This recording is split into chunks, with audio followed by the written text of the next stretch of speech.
পড়াশোনার জন্য কাফেরদের দেশে যাওয়ার বিধান জায়েজ নেই, একেবারে জায়েজ নেই। কেন? আমাদের যে সমস্ত পড়ালেখা আছে এগুলি কাফের দেশে ইমানিয়াতের জিনিসগুলো জানার দরকার নেই। আর আমার দেশে যদি বলে ডাক্তারি বিদ্যা এগুলি আমার দেশে যথেষ্ট, আলহামদুলিল্লাহ। এর বেরি যেটা এটা অনেকটা অতিরিক্ত পড়া যদি বলে একেবারে কঠিনভাবে পড়া দরকার, তাহলে যাইলে নিয়ত করতে হবে যে আমি দ্রুত চলে আসবো, যত সম্ভব ওখানে থাকবো না। আর ওখানে গেলেই তো থাকাটাই বেশি হয়ে যায়, আর আসতে চায় না, মজা লাগে। কীরকম ঘর থেকে বেরোলে কী সুন্দর দেখতেছি দৃশ্য, হ্যাঁ।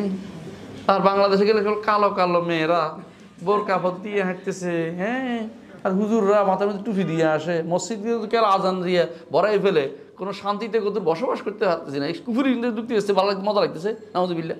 সুতরাং কাফেরের দেশে কোনোদিনই বসবাস জায়েজ নাই, কোনোদিনই বসবাস জায়েজ নেই। যদি যাওয়াও জায়েজ নেই, প্রয়োজনে 3 কারণে যেতে পারবেন।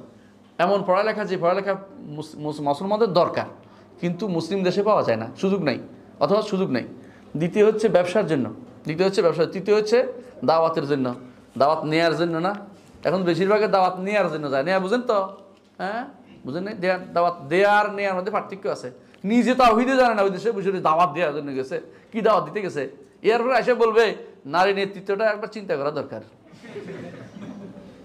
নারী নেতৃত্বটা হারাম হওয়াটা আসলে কেমন জানি, হ্যাঁ। এর বলছে এই যে হাত কাটার এটা কি এত বছর উচ্চারণ করাটা তো পাপ হয়ে গেছে, পাথর মেরে মারা, হায় হায় হায় কি বলে রে।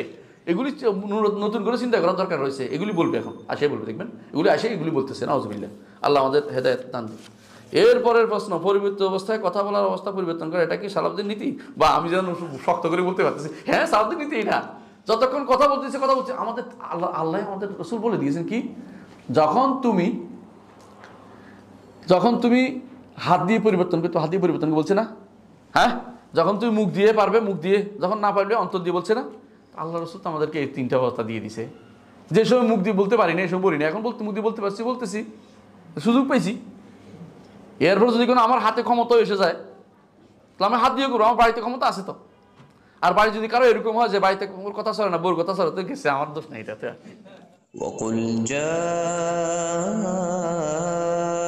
الحق وزهق الباطل إن الباطل كان زهوقا